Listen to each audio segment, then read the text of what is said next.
Yo, yo, yo, what's going on? What's going on? Everybody, welcome in, welcome in, welcome in. Live on all social media platforms. Even though it gives me errors every once in a while saying that it's not working, but we're still in there. We, I like to give a general, brief introduction to myself, and then I give a lecture, and then we get to Q&A if we have time. But I'm not gonna stay on too long. I got some stuff I need to tend to, but it's all good. So welcome in, everybody. This is the Rich Get Richard. My name is Mr. Richard, your hostess with the mostest, which sounds like cornball shit, but we talk about everything money, finances.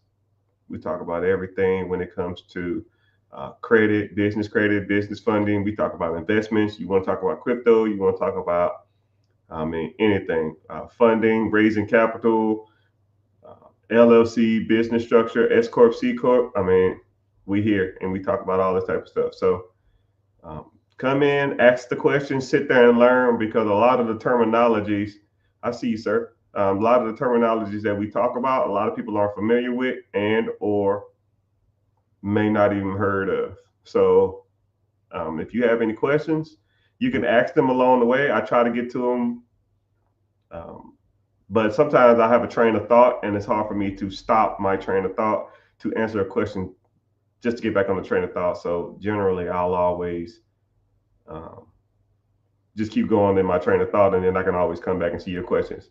But we streaming live on Facebook, YouTube, Twitch, Twitter, Instagram, TikTok, and Kick, which is having an issue, but I'm gonna get it working. If you're on there, hey. If you're not, oh well, whatever. It does what it want to do. Um, if you want to help me out, watch this from YouTube because YouTube pays me to be here. Right? They don't want to give me money, and the money amount is not even significant. It might be $20, $30 a day on YouTube, but you know, I can go out and get a nice pizza or something just by you helping. And I see your comments first on YouTube also. So if you watch it from there, it's easier for me to see your comments because it gives me a live feed, and that's just easier for me to see your stuff. Before we get started, I do have if you find these concepts that I'm talking about interesting, you like what I'm saying, you like what I talk about, I have a free webinar class coming up this Wednesday at 9 p.m.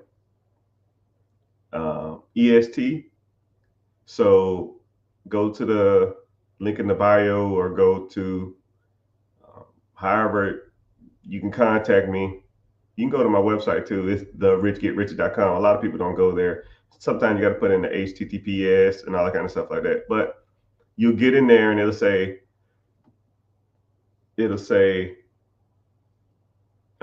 be your own boss. Just sign up. I don't sell your information. I won't bombard you with spam calls. I'm just gonna, send you a notification saying that the class is about to start. Come through, learn as much as you can, get value from it, and if you want to move forward with some other stuff, we can. If you don't, it's totally fine, right? I've had money before any of this stuff. I just, I got tired of people asking me, yo, do you do mentorship? I want to be coached. I want a one-on-one. I want to talk to you directly. I want to be in a community. I want all that kind of stuff like that. So if you're interested in that type of stuff, I'll talk about that stuff too. But for the most part, it's really just a really, really good lesson about money.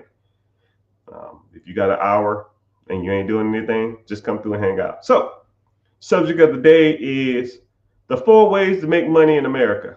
Okay, and a lot of people try to overthink this, or they think they're smarter than I ain't gonna say smarter than me because you might be smarter than me, but when it comes to this money thing, I'm pretty good. So I sat back one day and I just realized that all money either is received or given in one of these 4 topics. So if you are one of those 4, either you need to be the consumer of that, you're the consumer of that product or consumer of that industry, or you the recipient of that industry. And there's pretty much no way around it. I'm not don't overthink it. Don't try to think of ones that are outside of these, even though you're not. because I've kind of sat back and thought about everything really falls into these. Okay. And once you understand that, then your objective is to own one of these four. Okay. If you don't own any one of these four, then you are an employee of somebody who owns one of these four. And employees don't get rewarded for their work. Entrepreneurs and the owners are the only ones that are rewarded in those processes. Okay? So if you aren't the financier or the owner of these four, you probably work for somebody who is one of these four. So we're going to get started on these. Number one is selling something. Okay? If you are a salesman or you are in the industry that sells something, you could be in the fast food industry. They are selling food. You can be in the healthcare. You can be selling health. You in the facials. You can be selling beauty. Fingernails, hair, nails, that's all beauty. Clothes, you are selling clothes, right? You can be working at Foot Locker, you are selling shoes. The person who sells those things more likely are the employee. Somebody owns Foot Locker. Somebody owns this shirt. Somebody owns this watch. Somebody owns this hat. And they sold it to me. Your clothing that you're wearing, somebody sold that to you. The person who sold it to you, the owner, makes a lot of money. The employee does not make a lot of money in those industries. They just don't work. It just doesn't work like that.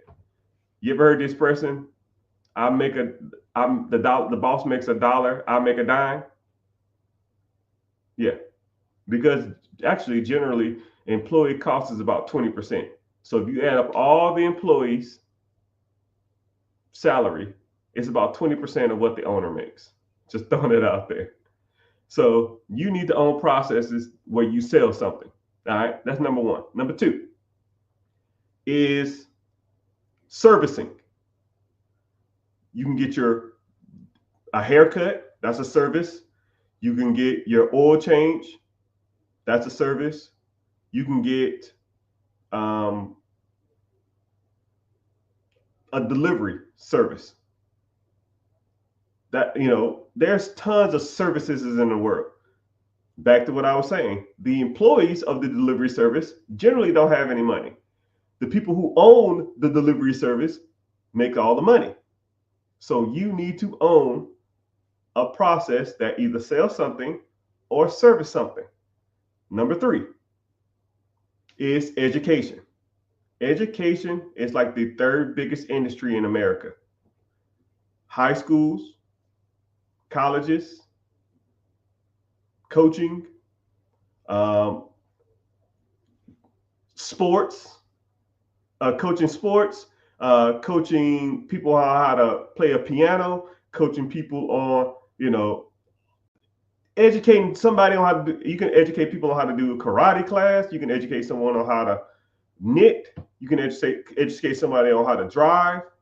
There's multiple industries where you can educate people and make a living. And when I say a living, I mean a shit ton of money, right? Why are colleges, billion-dollar industries? Because they're in the game of educating. And what's so shitty about education is you can educate somebody, and regardless if they get the message or not, you still get compensated, right? I know tons of people that don't work in their college degrees. I know tons of people who hated college. I met a ton of people who said they didn't learn anything in college. However, the college got their money, and you can't not pay the college fee, right? Even if you got a loan, you got that for life. It's just the way it is. It doesn't stop anything. It's just a part of the process. You have to get educated in certain things. And you talk about education as far as like safety. There's people that go around and educate people on how to do stuff safely. When I was in the military, there was whole divisions. And all they did was educate people on how to be safe or do a job safely. You know, think of like OSHA. If you know what OSHA is just, they're just telling people how to do their job properly. They're expecting and educating. That's it. Billions of dollars worth of industry. So, and the last one is entertainment. Entertainment. LeBron James, basketball. Tiger Woods, golf. Messi, soccer. Cat Williams, comedy. Dwayne The Rock Johnson, movies. Entertaining. Entertainers get paid a lot of money. And then this is where it gets good. Dwayne The Rock Johnson, Kevin Hart, Dave Chappelle, whoever your favorite actor or actress is, whoever your favorite comedian is, they might get good money.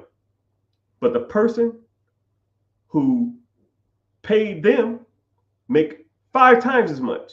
The person who owns the studio, the person who owns the comedy club, the person who owns the theater, the person who owns all these processes that give those guys and girls money, make way more money than the entertainers. And you know, entertainers still make good money.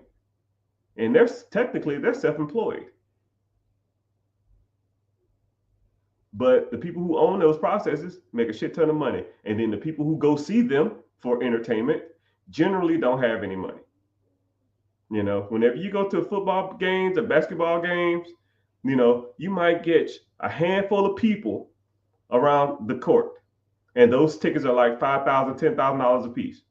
And those people don't have regular jobs. They entertain, service, sell, or educate people. Because those are the only 4 ways to make money in America, people.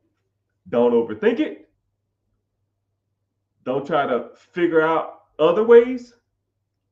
It ain't happening. But what you do with this information is pertinent. This is where the rubber hits the road. What are you going to say?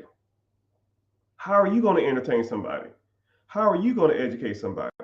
How are you going to service something of somebody else's? Now, you could do it 2 different ways. You can start those industries from scratch.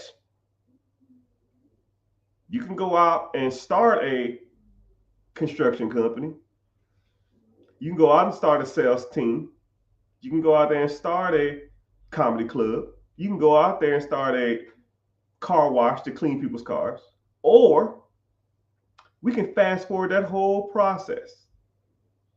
Because you can go out and start these things, but you got to deal with employees, build outs, meaning that you got to build the place. You got to get customer acquisitions. You got to run ads. You got to get customer loyalty. You got to come up with menus, systems, cash registers, POS, point of sale systems, all of that crap. And that's going to take you a couple years to figure out.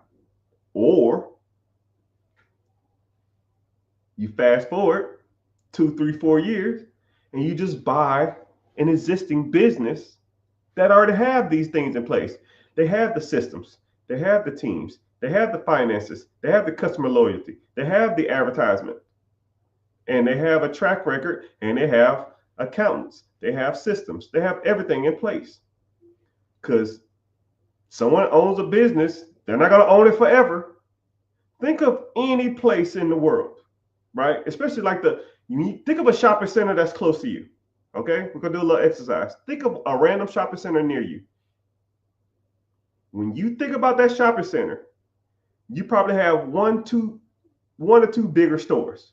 You might have a Publix or Kroger's. You might have a J.C. Penney's, a TJ Maxx, or something like that. Marshalls. You have the bigger stuff.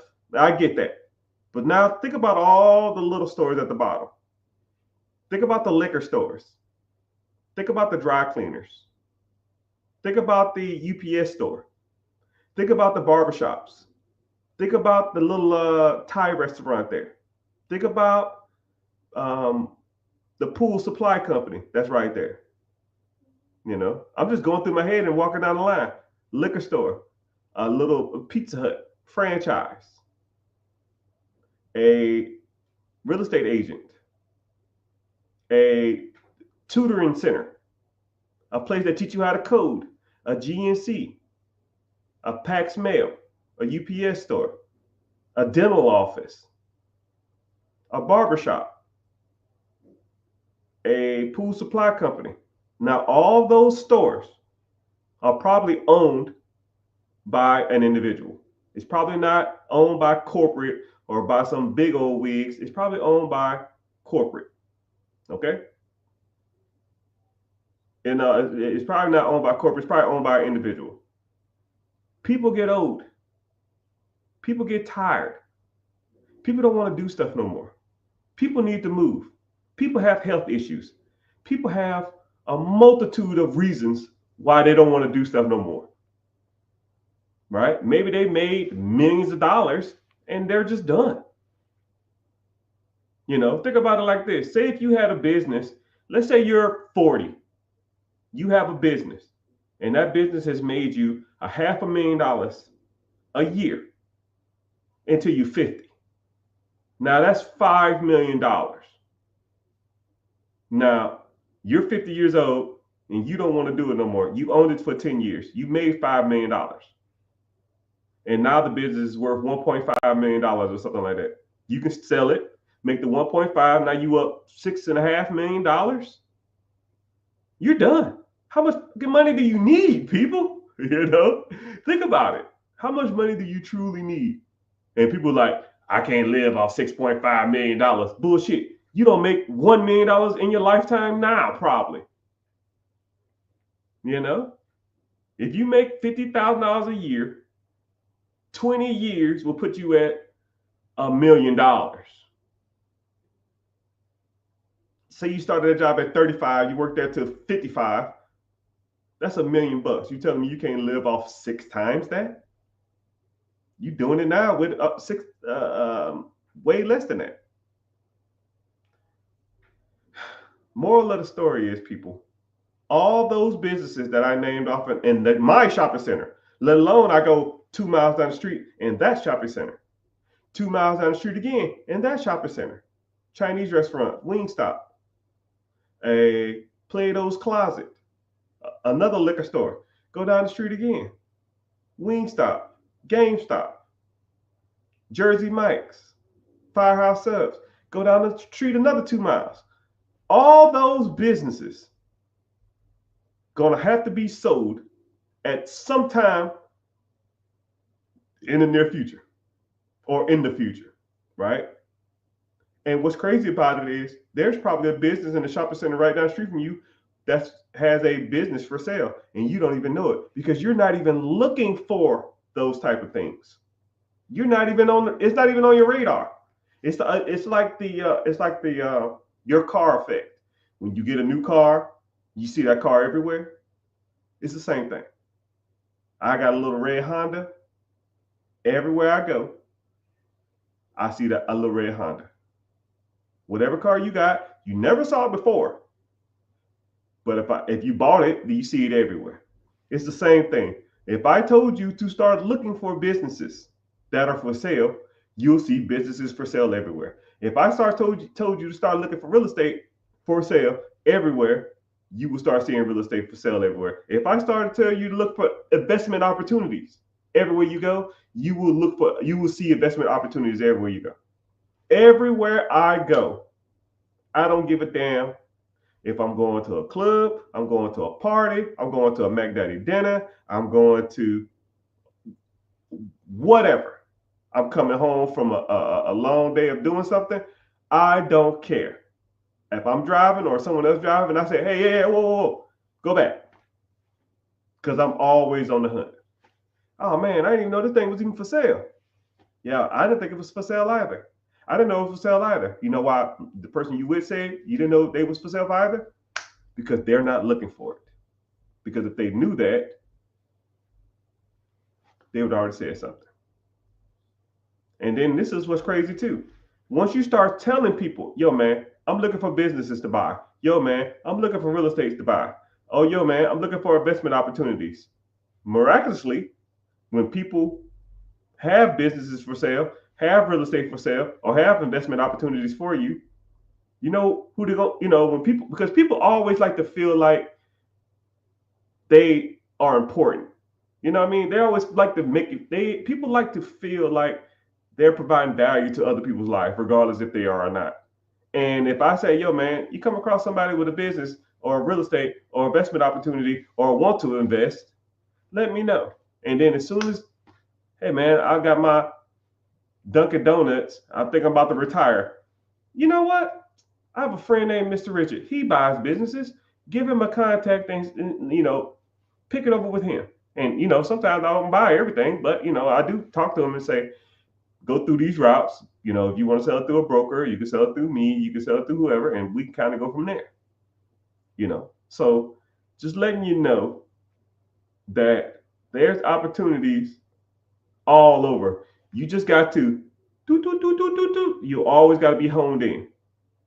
And if you're not honed in, you'll always have a lackluster outcome on life. You have to be looking for these opportunities, regardless if you got the money or not, because hell, or the credit or not, because you never know. You never know what people will do if you ask. You never know. I have clients or I have people that came to me and said, "Yo, Mr. Rich, I didn't even know this shit was even out here. I learned a lot about what you're saying. I found business opportunities within a week of talking to you. Weeks of talking to me, already buying something because they just don't see it and they don't know what to look for and they don't know what to say and they don't know what's good or bad deal. You just got to learn that stuff. It's just something. It's just something that you need to learn throughout life. If you want to get good with money, you need to know how to identify opportunities. If you're not good at identifying opportunities, then you will never have money, because that's all money is. People see opportunities and they capitalize on it. Either it hit or it don't. But that's where the education part of it comes in. You got to know what you're talking about.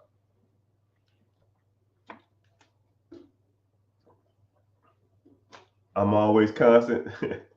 Yes, sir. I always try to be. But yeah, appreciate everybody for being here. We hanging out. Like I said before, if you want to watch, I'll talk. Any questions? I got whatever you want. Log on or click the link in the bio. I have a free class coming up Wednesday, 9 p.m. EST. It's talking about buying businesses, buying real estate. We talk about investments. We talk about credit. We talk about funding, LLC, business structure. We talk about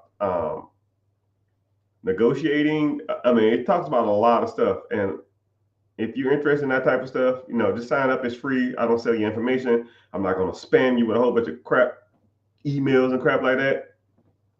Don't do any of that stuff. So click the link, go there, sign up, and then come back or go to my YouTube and watch this from YouTube, because one, it pays me to be here, and it helps with my algorithm if you're on my YouTube. And when you comment, I see those questions first. It's just easier for me to read what questions y'all got. Okay. So let's get to some preguntas, questions. Somebody said, I want to buy a storage unit in North Carolina. So one thing about storage units is that, this is just my opinion though, a lot of storage unit markets are saturated. There's a lot of big wigs in storage unit game. Whenever you go up for storage units, a lot of people know that their baby's not ugly, so they over evaluate what they feel is worth. That's just the way people are. You know what I mean? It's almost like the same thing with a laundromat. Hell, it's almost the same thing with like a car. Like say if you had a Hellcat You know, even though I don't really too much care for Hellcats, but if everybody say, yo, man, your car's cool, your car's awesome, your car's this, your car is that, is this, is this, is this. People think because people tell them their car's cool all the freaking time that their car is valued here now when it's actually valued here. People overpay for Hellcats and people get gassed up about their Hellcats. It's not they think that a Hellcat, say if a Hellcat should be selling for 40, they're going to pay 50 for it, which is overpriced. And then they're going to say, oh, yeah, I had this thing for 5 years. Now, and I put some rims on it and a stupid ass sticker. Now it's worth 60.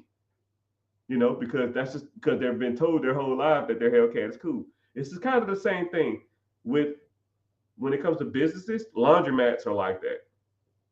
You know, people, everybody wants a laundromat. There's 500 different types of businesses out there that I can name just off the top of my head.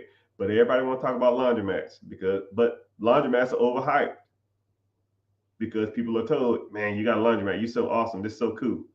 But there's multiple different businesses that you can buy besides a laundromat. The same thing with storage units. Storage units are one of those things that a lot of people want to get after. And it's because they don't really know what's all available. They just think storage units are good. First of all, storage units is a commercial building. You generally gonna have to put 20% down. And if you want to get into one 20, 30 miles within any major city, all the big dogs and all the big girls are already probably scoping it. And if you ain't got the 20% down, more likely you're gonna have to raise money or get some decent workout with the owners, which more likely aren't mom and pops. And if they are mom and pops, they got bombarded with letters from people like me. Because when I buy real estate, I'm looking for big units. I send them letters and text messages all the time because you can look all that stuff up online. So if you did want to get into those industries, you probably have to go to the skirts. You go to like Midwest, sometimes the country areas that don't have a big population. When the owner operator is a mom and pop place, those places you can get good deals. Any major city with 20, 30 miles from any major city, to me, is a wash for you might can catch some deals, but more than likely, these big companies have sent them multiple letters, multiple text messages. Because you think about it like this, there's companies out there. I'm gonna kind of put you on a little bit of the real estate game. There's major corporations out there, and all they do is buy real estate, multifamily, apartments, storage units, and that kind of stuff. So what they'll do is they'll market to a certain area. They'll say, okay, we want to buy every storage unit in North Carolina and South Carolina. So what they'll do is they go to public record, they search all the storage units, and they send them a letter. Hey, how you doing? My name is Big Corp Investments. I see you have a storage unit for sale. I see you have a storage unit. I don't know if you was interested in selling it. However, if you are, give me a call. Here's my number.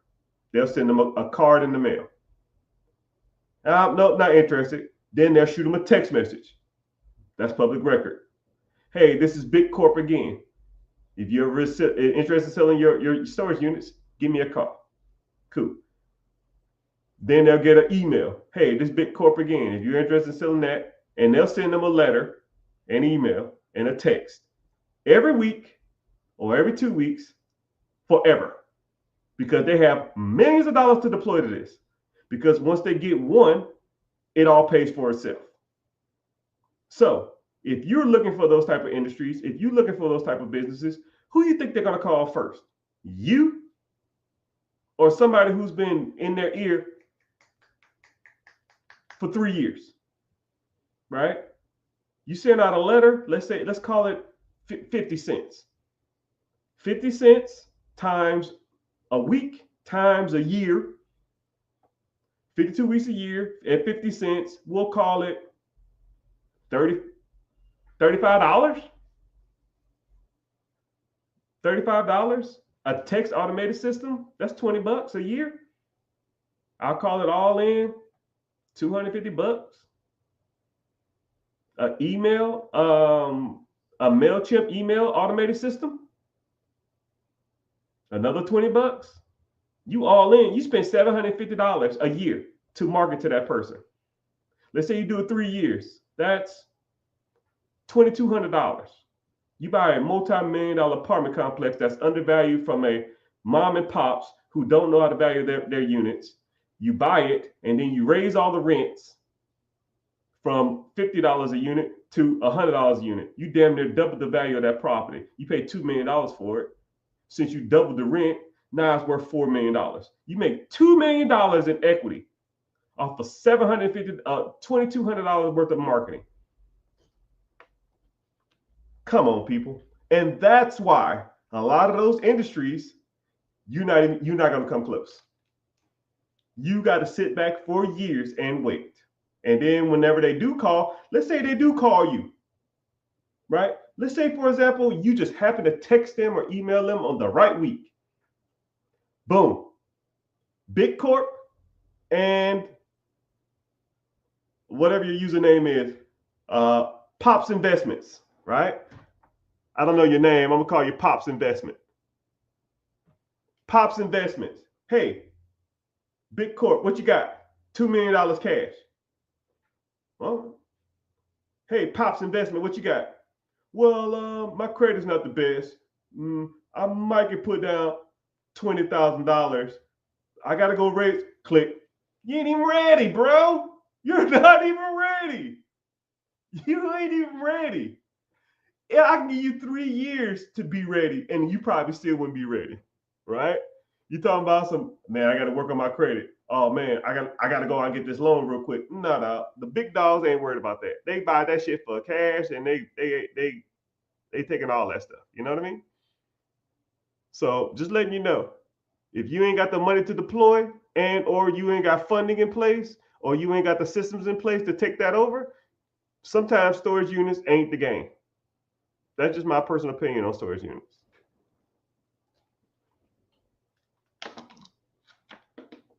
Someone say, how do you handle bad tenants? Cash for keys.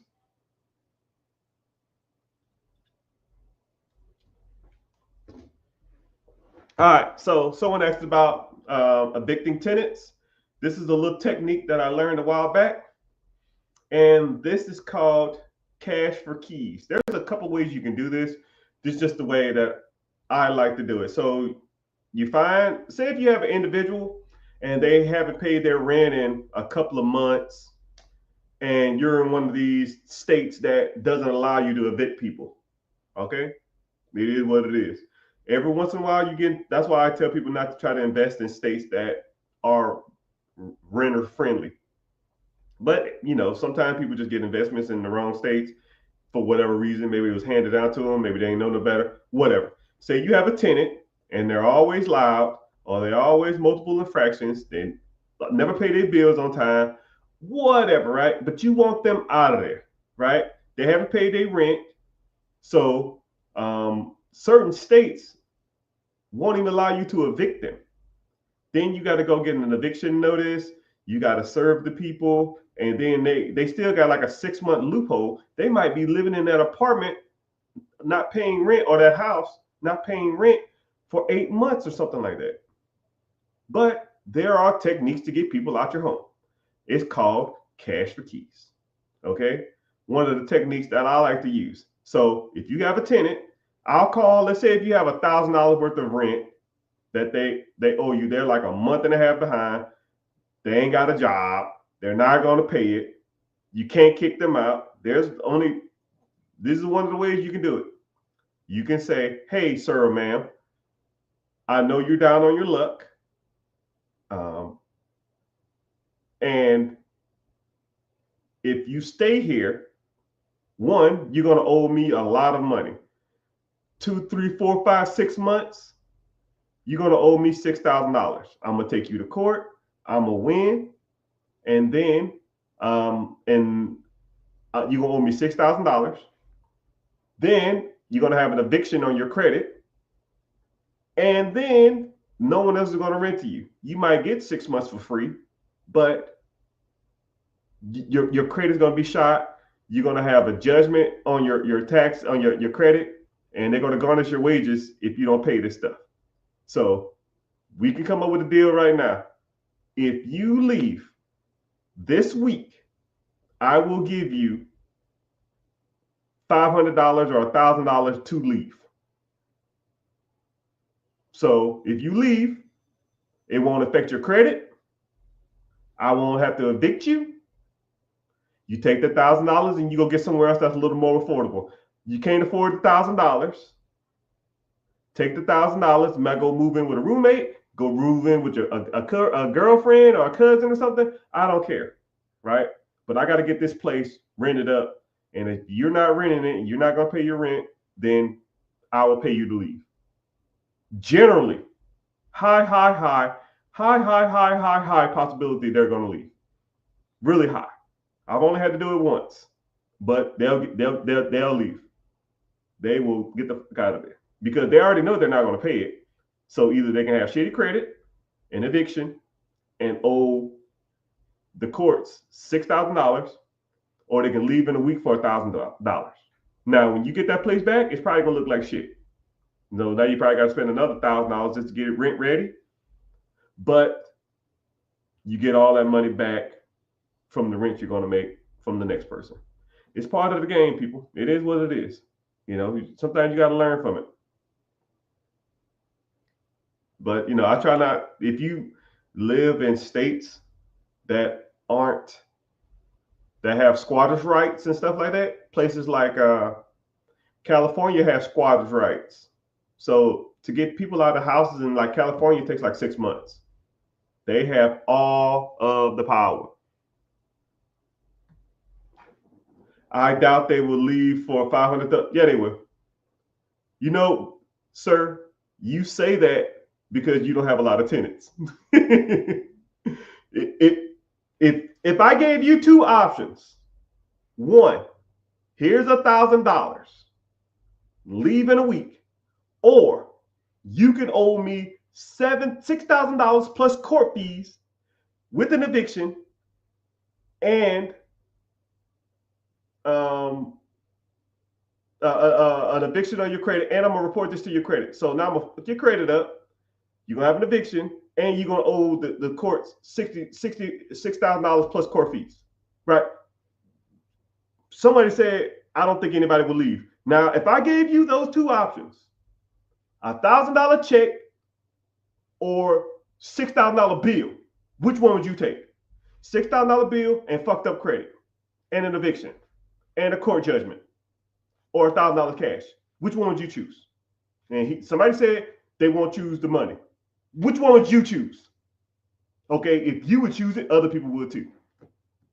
Shit, I would take it. I would take it.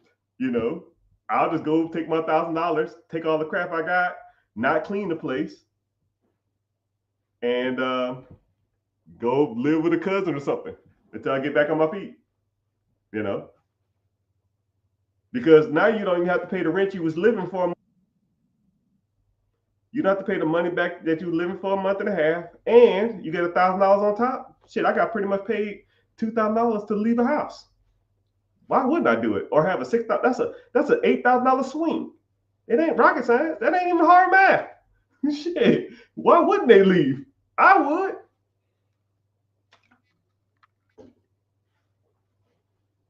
How do you feel about investing in foreclosure homes in the state of Florida? Hell, and foreclosures anywhere. The state is almost irrelevant in certain areas. But yeah, if you can find a good deal, pop it.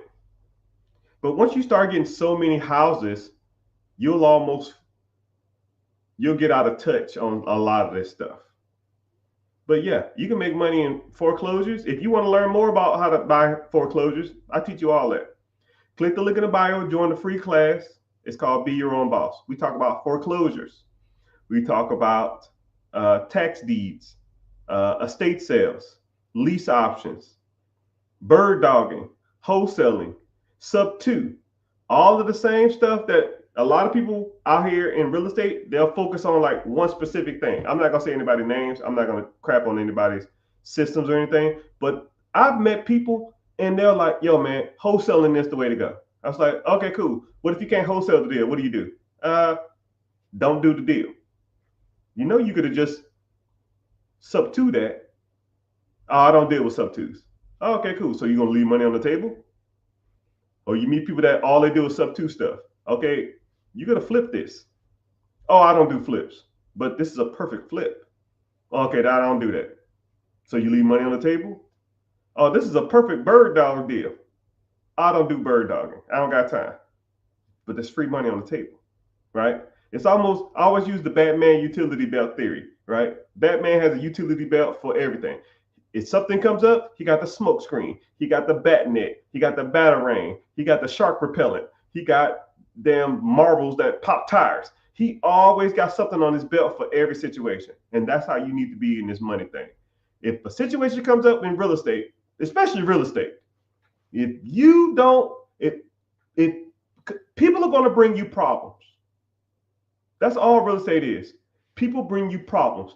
I'm going to get foreclosed on. I'm going to lose my house. I ain't paying my taxes. I need to move.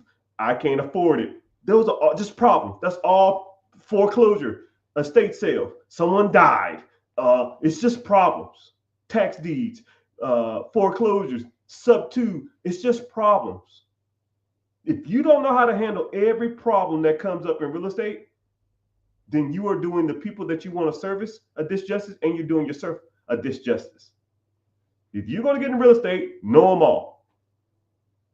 Because if you know all of them, then you can help everybody who calls you. When people call me and they have real estate problems, boom, I'm on it. I'll talk to you for 3 minutes and I know exactly what to do. 3 minutes. How much equity you got? Do you owe on the home? What state are you in? What are you? Have you started the pre-foreclosure yet? Have you got, how many letters have you got fair? Have you, how much you owe in taxes? When was the last time taxes was paid? How much you owe? Like, boom, boom, boom. Once I hear that, I already know what to do, right? Do you want the house or you don't want the house? If you do want the house, you got to do this. If you don't want the house, you can do this. You want to cash out your equity, you do this. You want to damn transfer the equity and not pay capital gains tax on that? Let's do this. You open for seller financing or owner financing? Cool. Let's do this. If you're not, cool. Let's do sub-2. Let's do lease options. Let's do any of that stuff. You just got to know what you're doing, people. Got to know what you're doing. Somebody said, what is some good businesses to start with as a first business to buy? Could you give me some examples? So there's tons of businesses that are out there for sale. And a lot of times whenever you're looking at businesses, you almost got to step back and ask yourself, can I do this? Because once you take a step back and you look at it from your perspective, I can give you 1,000 businesses off the top of my head, but is that good for you? You know, if it makes sense to you and if it makes sense financially, then roll with it. Somebody I know, he wanted to buy, he was looking for businesses and he saw one for sale. It was a flower boutique. Now this guy is a manly's man, younger dude. And it was a flower boutique. The mom owned it. She died. The son was selling it for his mom. And he met the son, talked for 5 hours. They wanted $150,000 for it, and it produced like $120,000 a year in cash flow to the owner. So a business cost $150,000, and he was making $120,000. And he asked, "Well, how'd you come up with this price?" He said, "Because that's just what I feel like it's worth." That's what I feel like it's worth. But that shit was so undervalued, it was ridiculous. And then he texted me or called me and said, "Yo, what should I do?" hit him with the owner finance. Hey, would you take payments over time for this? He said, yeah, of course. How much you want down? I forgot what it was, but he popped that. He bought that in 3 weeks. Now, I don't know you from a can of paint. You look like a younger guy, but a flower shop is not on my radar. But for $150,000 for $120,000 return every year, it will be on my radar. It will be on my radar. You know what I mean? If I purchased a floral shop that I didn't have to work at, that I already had employees, systems, teams in place, would I buy it? Yes. My very first business was a tanning salon. I'm black as night. To let you know how much I knew about tanning was an understatement. You probably, when I bought this, or when I was in the process of buying it, you could probably tell me more about tanning than I knew. I just want to throw that out there. Do I look like the type of person to own a tanning salon? But I did, and it made me good money. 4 years, and then I sold it for good money. But just throwing that out there. Someone said, what's a good first business to buy? I don't know. Whatever you want, right?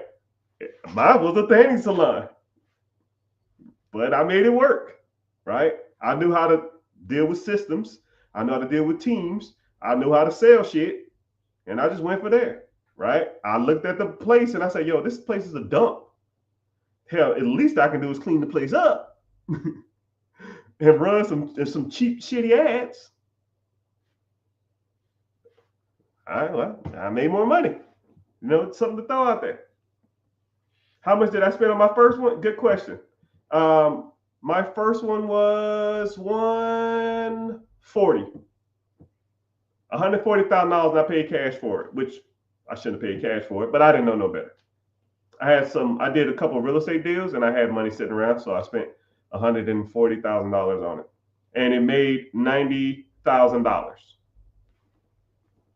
It made $90,000 a year after. That's what I made. So after the employee costs, after salaries, electricity, water, cable, whatever that's attached to that, all the overhead, when all that overhead was paid, said and done, I made $90,000. And this is what's crazy about it. It had no subscription service. So first thing I did is about 3 months in, I offered subscription service. I said, hey, how much is a regular tan? We'll say if it was $29.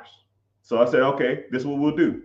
$29 one time, or you can pay $59, or what was it? Not $59, $49. You can pay $49 a month and come as many times as you want. And then I incentivized the 3 girls that worked there. I incentivized them. Whoever sold the most subscriptions, I would give them a $500 Sephora gift card. $500, $250, $100. $500 Sephora gift card. Whoever could sell the most subscriptions. 2 months, I forgot how many I had. It wasn't 300. It was a little over 200. 200 monthly subscriptions of $50 a piece. Start doing the math on that. I made more money in subscriptions damn near than I did just doing regular tans of walk-ins, just off the subscriptions. Then, clean up the place, paint, fix some of the booths, made it more ambiance, and then we gave out free tanning lotion. And I said, why? Because that's just the way we did it. Not up in here. So I started selling bottles of tanning lotion. I did what's called a white label. If you don't know what that is, Google it. But in theory, white label is when you take a product that has no label on it. All the richest people in the world do it. Kim Kardashian probably does it with her lipstick. Khloe Kardashian does it with lipstick. Rihanna does it with her lipstick. So, for example, there's a lipstick company in China. We'll call them Mr. Lips. Mr. Lips makes a red lipstick, and he'll sell that lipstick to you for $0.25. You take that lipstick, you buy it in bulk, and you take that lipstick and you put Kim Kardashian on it, or Dash, or Rihanna, or Lady Gaga, or Ariana Grande, right? Or Selena Gomez. And then you take that same quarter lipstick, you put it in damn Sephora for $19.99. It's just a white label. It's just blank. So you find your white label tanning stuff and you put your logo on the shit, you sell it for $10. I'll buy them shits for $1 overseas. I'll sell them for $10. And then they, I had to put in a POS system because they didn't even have that. All thing they had, all that they could charge is for like tanning. It's like, yeah, because y'all giving away fucking lotions for free. So I started selling all that stuff, towels, cleaning supplies, all that stuff. You want to clean the tables off before you get in there, right? We clean it for you, but you want to clean your own stuff? Cool, here you go. You want tanning lotion? Cool. We got multiple different kinds. We got kinds that smell good. We got stuff that do this. Shit. After about a year and a half, I went from $90,000 a year to about $180,000 a year. Cash flow to me. Boop, boop, boop, boop, boop, boop, boop. And if you know anything about buying and selling businesses, if a business is absentee and it's making almost $200,000 a year, you can sell that shit for a lot more money than I paid for it. Even though I gave them a discount because I just wanted to get rid of it because I didn't really know what I was doing. But mind you, I'd rather not know what I'm doing, making hundreds of thousands of dollars, than know what I'm doing, not making shit. Because that's the game, people. That is the game.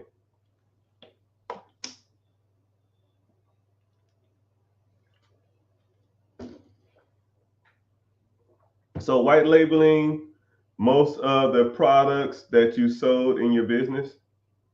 Yes.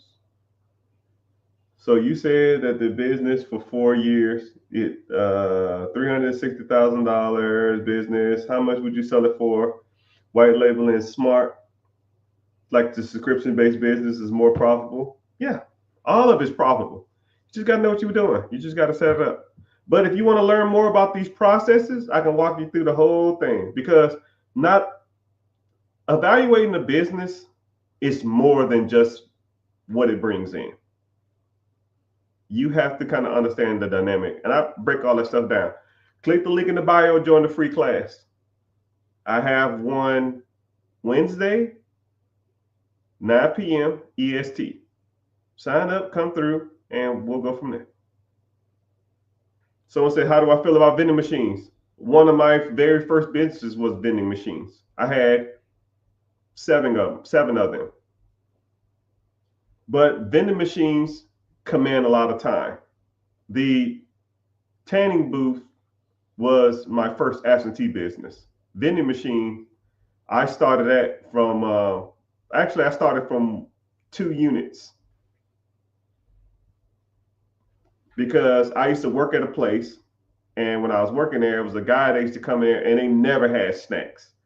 I mean, the vending machine was constantly empty. And then one time I saw the guy, and I was like, man, damn, about time you fill this thing up. He said, yo, man, I'm just busy. I said, well, do you not have time to do it anymore? He said, no. I said, you ever thought about selling it? He said, yeah. I just haven't found anybody to do it, sell it to. Say, shit, I'll take it. How many you got? He had 3, but one of them was like it was a location, but he did nothing with it. So he had 2 operational and 1 non-operational. And I said, I'll take them all. Right? I forgot the price. This was 10 years ago. Then I started making money. I did about an hour. I stocked mine on Mondays and Thursdays. Mondays because you get all the money from the weekend, And then Thursday, you get prepared for the weekend.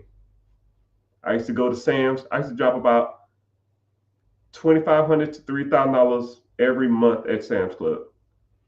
I was bringing in, after everything was paid, said and done, I was bringing in about 50, 60,000 a year, which is good money, but you're devoting a lot of time to it. For every machine is about an hour.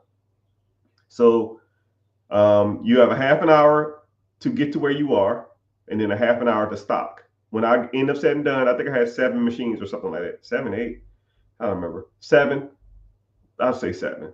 So I would go to the place, take a half an hour, stock up all this damn this stuff and this little cart, take it in there, load it up, collect my money, check the machines for anything wrong, and then go to the next one. It would take me 30 to 45 minutes, depending on the location. I'm on about a 45 minutes to get there, service, and go out to the next one.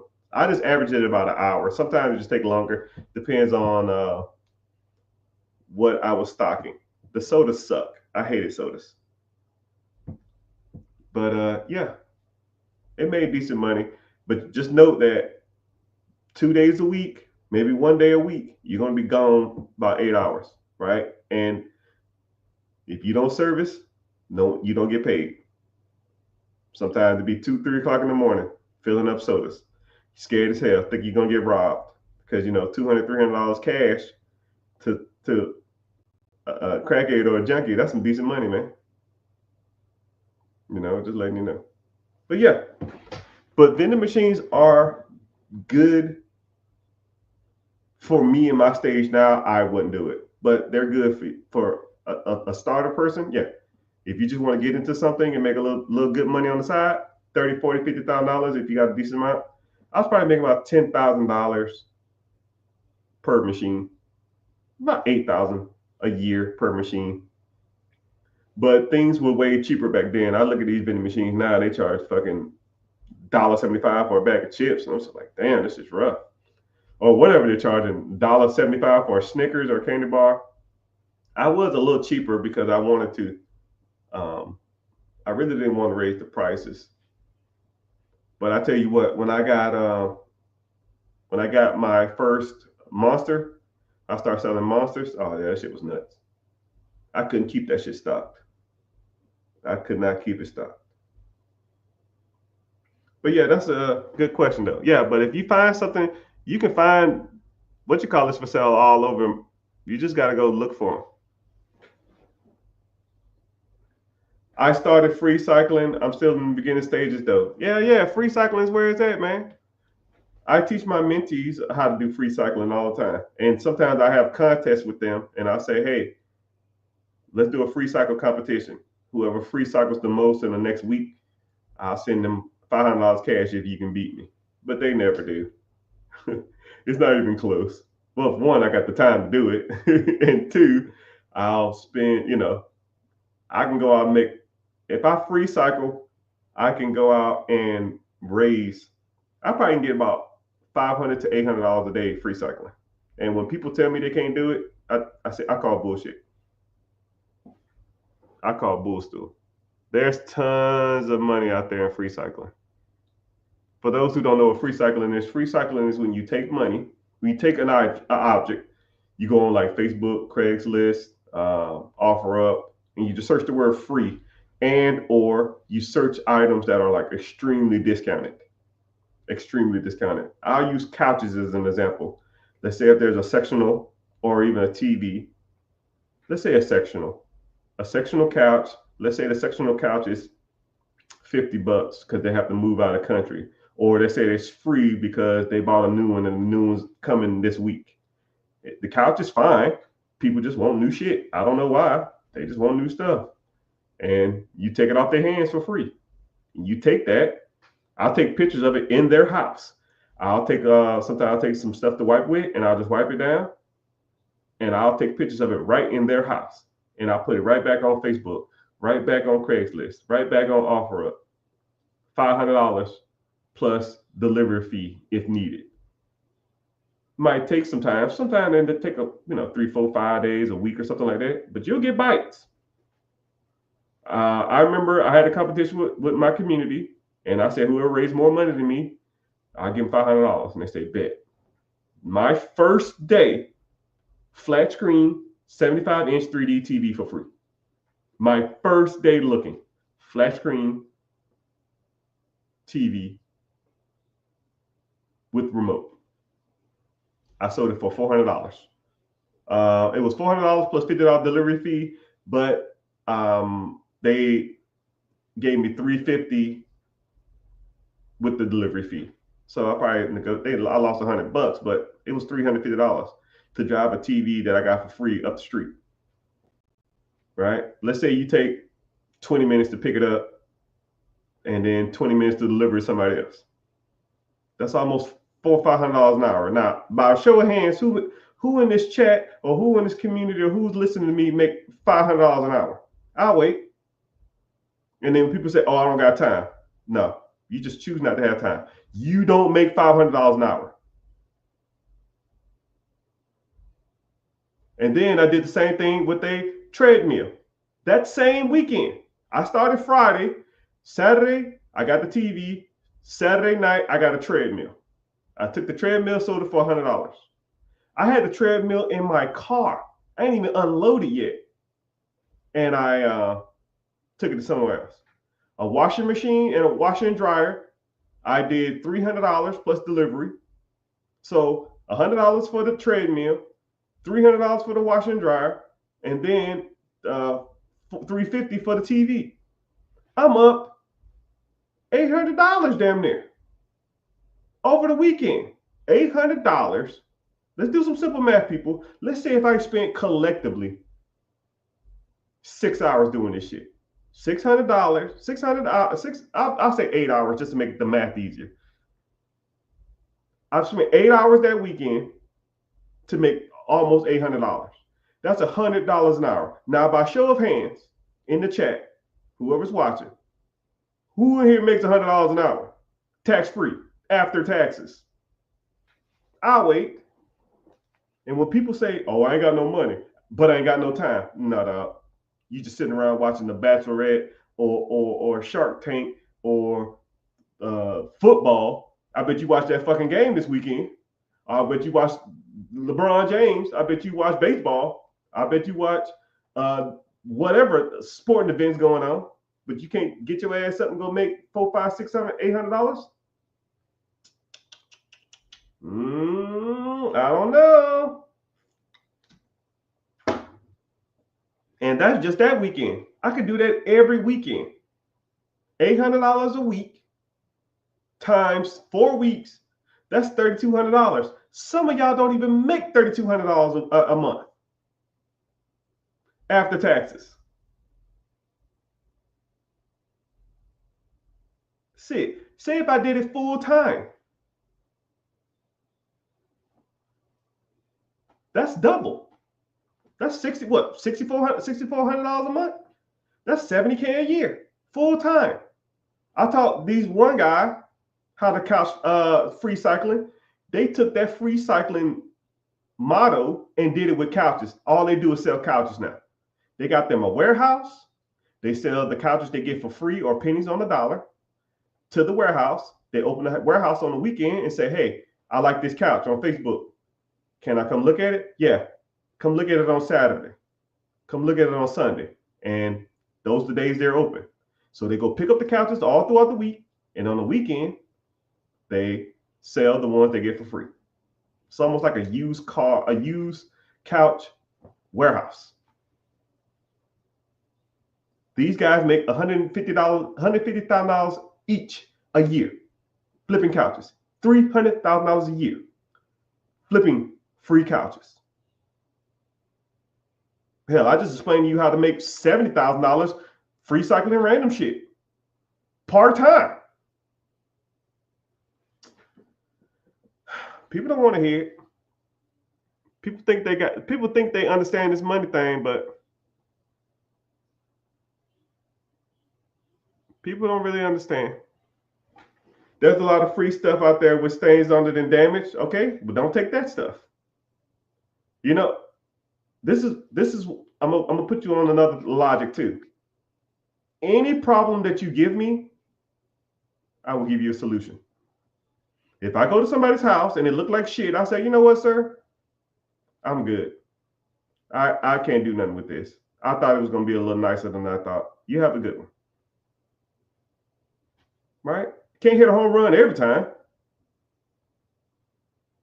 And even if it did have stains on it or did have some damage to it, and you're selling it for 500, sell it for 200.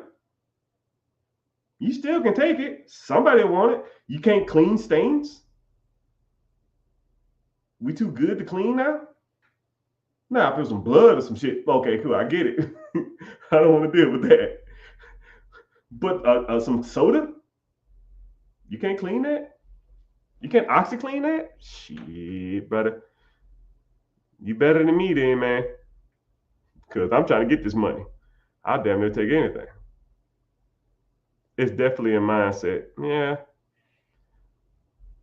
You just gotta want to do it, man.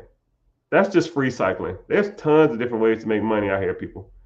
Tons of different money. Tons of different money out here. Someone said, I'm interested in getting more information about absentee businesses. I'm currently a college student. Only save and pay I got.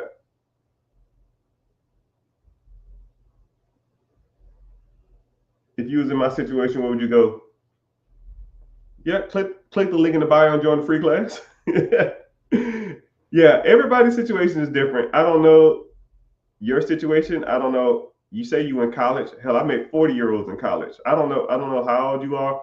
I don't know your financial situation. I don't know if you're working. I don't know if you want to own a business, if you currently have a business, if you want to start a business, if you have the credit, if you have the funding, if you have any of that stuff, right? But anybody who wants to learn more about these processes, link in the bio, free class Wednesday, 9 p.m. And a lot of times when I come on here, I actually enjoy sitting here talking about money to people because it's just, right? I sit there and talk to people in my family and stuff like that, but they don't want to hear this stuff all the time. At least you guys want to listen to me.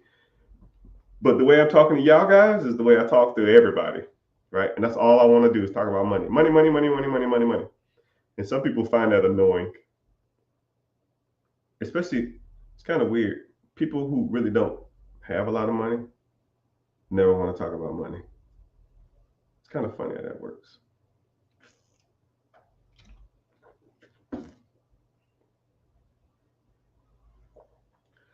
But yeah.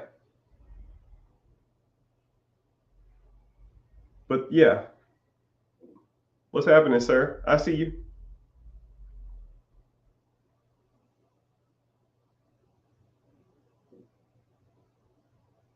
So someone's talking about real estate. Yeah, there's multiple ways to make money in real estate. Multiple.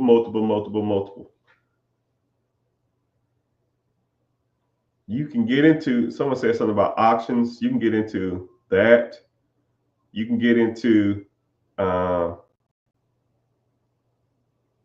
you can get into a lot of different stuff when it comes to real estate. It just depends on what you want to do, right? One thing, first of all, if anybody ever wants to learn from me, the first thing I'm going to do is I'm going to educate you. Because I hate the term, you don't know what you don't know. But if there's a better way to skin a cat and there's something that you can do that you probably never heard of, and it's easier for you to comprehend and to get behind, then you need to be educated on those different systems, right? Just like when you talk about real estate, you probably never even heard of a sub two or a subject to. You may not even heard of a lease option.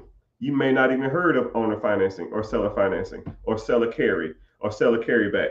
Or when it comes to investing, you may not even heard of ETFs, mutual funds, 401ks, IRAs, TSPs.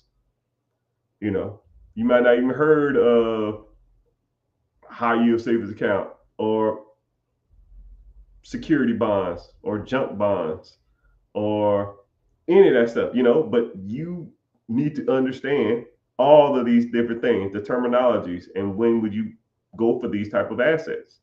And then you can sit back and say, wow, I'm educated on those things. I know what he's talking about now. So when I get to talking about stuff, if I say someone probably, like if I told you exactly what ETFs are, and I broke down how good or bad they are, and someone says, yeah, I'm thinking about cashing out my 401k and getting to ETFs. What are your thoughts on it? You already know the answer to the question because you know what a 401k is, hopefully, and then you can understand the benefits, pros and cons of an ETF. ETF has higher returns. However, if you get a Roth 401k, you don't have to pay taxes when you withdraw when you're 62 and a half.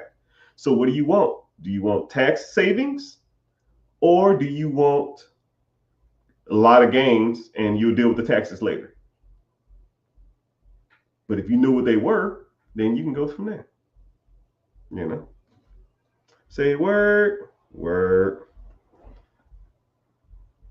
What's going on? What's my opinions on FBA? Oh, hold on, let me help you out. Amazon FBA?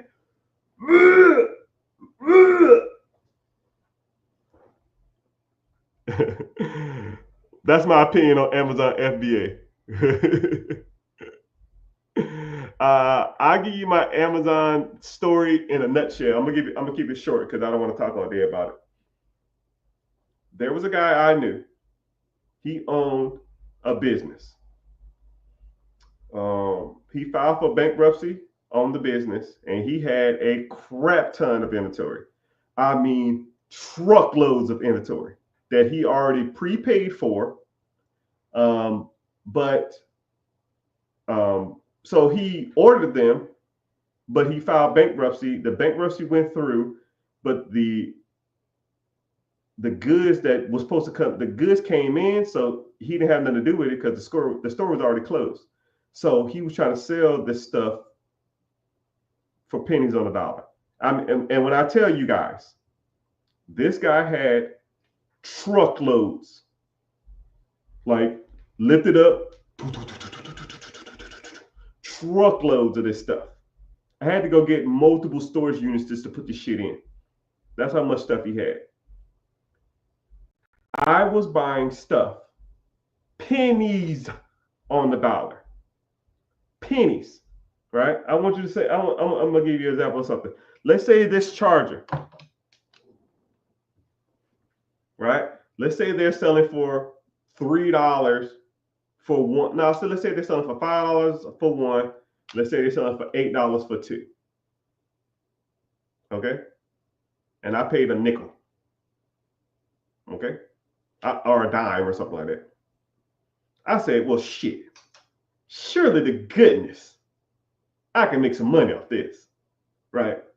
I get it, I get it for a nickel, shipping $3-4 or something. I sell two for $8. I make $3 off every transaction, $4 off every transaction. I mean, shit, I got it made, right? I got 10,000 of these. 10,000 divided into two, that's 5,000. 5,000 times $4 a piece, that's 20 grand. Checkmate. That's too easy. Shit. Shit. You shitting me, man. You are shitting me. I tried every route that was possible, right? Self-packing. I've tried it all. That Amazon FBA destroyed me. And I told myself, I said, yo, who the f is making money off this? Nobody. There's no way in hell someone's buying something from Taiwan for $5 and then selling it for $10, making a $5 spread with shipping, Amazon fees, packing fees, servicing fees, and all that kind of crap, plus taxes. There's no way in hell they're making money, right? I was getting this stuff pennies on the dollar. Pennies. I had 6 items and I was getting them pennies on the dollar. One item was selling for $40. I had about 200 of these. 200 items for $40. I paid $2 for them. I say, Doc, this is $38 spread. I'm finna kill. I barely broke even, Doc. So anybody selling y'all that Amazon FBA shit, that's just trash. There's no way. There's no way. I'm calling the spade a spade. You take it at face value. You do what you want to do. It is what it is. Someone said, I heard you crazy about grills and Hellcats. Oh man, don't even get me started. You know what? I was looking on Facebook the other day, or social media, and I seen a dude on there talking about, yo man, I put my grill on layaway. A couple more payments, I can get it out. A fucking grill. You financed teeth. Fake gold teeth.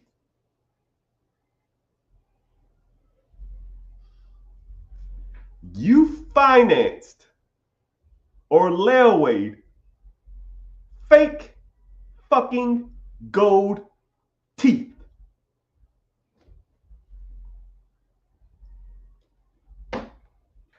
We doomed, people. We doomed. Some people they never gonna get it. Some people will never get it. And then what's crazy is these kids nowadays, all they want is Hellcats. You ain't got a Hellcat job, guy. You ain't got Hellcat credit. You ain't got Hellcat money. You can't be the king of the block at 19 years old. It ain't happening. All you're going to do is finance your death. It's like a death sentence. You're stuck in this car from 21 to 28, and you're spending $700, $800, $1,000 a month plus insurance. You're probably at $2,320. You're at $1,300.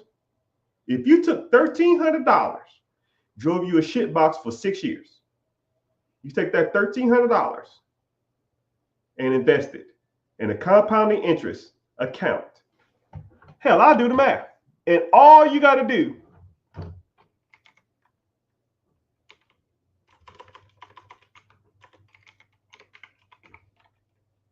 come on, dog. Here we go. So you had $1,000 Hellcat payment plus insurance. We'll call it $1,300. You started out at 22 years old. You didn't get the Hellcat. You drove a Honda that had 3 doors and a busted window, right? You just sucking it up. You're gonna wait from 22 to 28, 6 years. You take that same $1,300, right? You start off with zero. You know, you put that money into a compounding interest account every month, 13 hondos, right? You do that for the 6 years, 22 to 28, okay? 6 years. You would have $144,000. Now, you take the $144,000 and you do what? Nothing. Not a damn thing. You do zero with that money, right? I'm doing it on the calculator, people. For those who can't see it, I'll show them.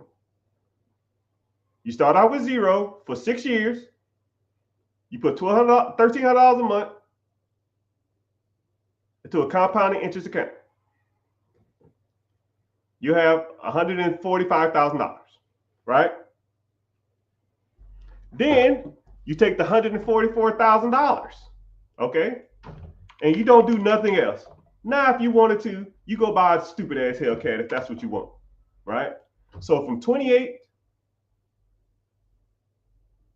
we'll say till 60. 28 to 30, that's 2 years. 30 to 60, that's 32 years. 32 years, you just set that $140,000 stupid ass mistake of yours and leave it in the bank. You invest nothing else into this account. Nothing else into this account. You put $144,000 in a compounded interest account and let it sit for 32 years. Anybody want to guess how much money you would have?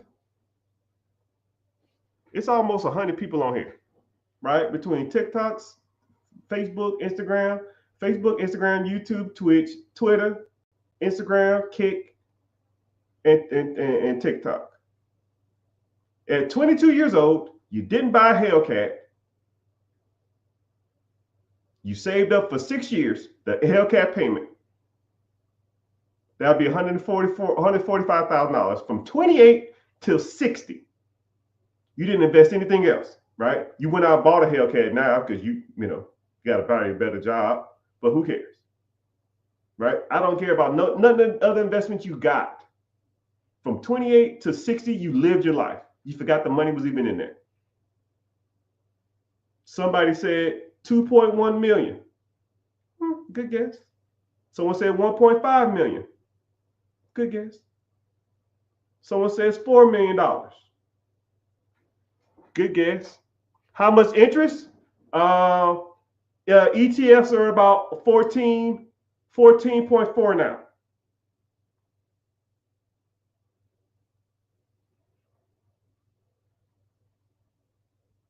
So 144,000 over 32 years.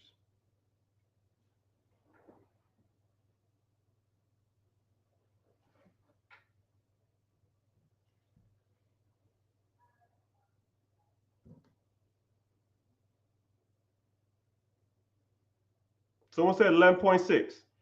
$144,000. 32 years, 14.5% interest, which is the average ETF on the open stock market over the last inception or the last 10 years. No other contributions, will be a little over $11 million.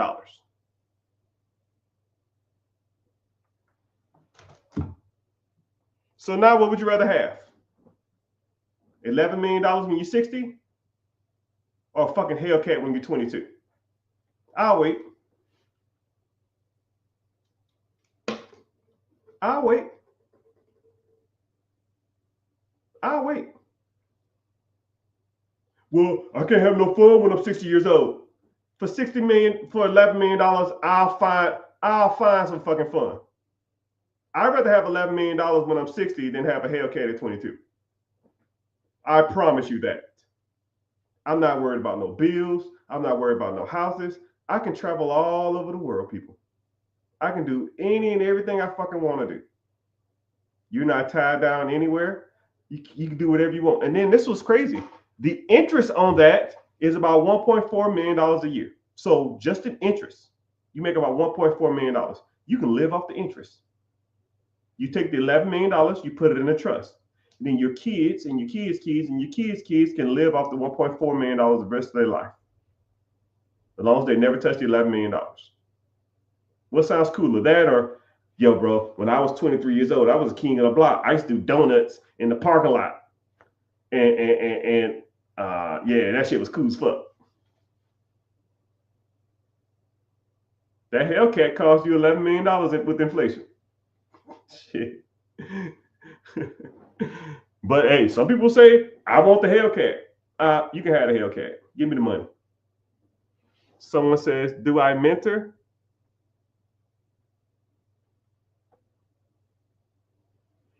Yeah, I got a free class coming up. Link in the bio. It's called Be Your Own Boss. Sign up. It's free. I don't email you. I don't spam you. We talk about investing, real estate, businesses, all that kind of stuff, right? We talk about a lot of different stuff in the free class. come through, learn, give your feedback. Let me know what you like about it, what you don't like about it. And you can interact with me. If you feeling it, you feeling it. If you're not, you can go to sleep tonight and think to yourself, man, that shit was pretty good. That was really informative. But it is what it is. But I hope y'all are enlightened about these processes. Someone said, don't be the guy that peaked in high school. You shouldn't. You honestly should never peak. You should always be striving for greatness in every year of your life. I like New Year's because um, every New Year it makes me sit back and reflect on what I did the year prior and how I'm gonna get better. Right, and a lot of times you just need to start writing these things down.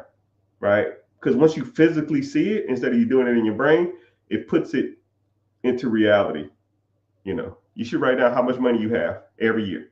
You should write down how's your credit every year. You should write down all your assets every year. You should, and then also you should write down what you want your credit to be this year or next year, whatever. You should write down how much money you want. You should make how much money you want to make. You want to start a side hustle. You want to start a side business. You want to buy a business. How much money you want to make on a side hustle. All of that stuff. Once you put it down on paper, there's power in writing stuff down. Because once you take it out of your brain and put it into existence, it's like the wheels start turning. And you see it on paper, you just know what you got to do because now you have a little map, a little chart on how to get to your destination, how to get to your goals. But hey, what do I know? What I do know is it's been hard to say goodbye to yesterday. Anyways, I'm about to get off here. Thank you for your time. And yeah, if you're interested in reaching out to me, shoot me a message on Instagram. I'm flagged on some social media platforms. They won't let me message people. So if you're trying to message me on these platforms and they don't let you message, it's because I'm on a naughty list. So you can always message me on Facebook and or Instagram. Those are always good ones. And or just come to the free webinar at Wednesday. It's Wednesday, 9 p.m. EST. Click the link in the bio. It's called Be Your Own Boss. Go there and sign up, and I'll see you there. And you can interact with me, and it's a little more personable, and we break some of this stuff down. So I appreciate you being here. I'll be the Zane.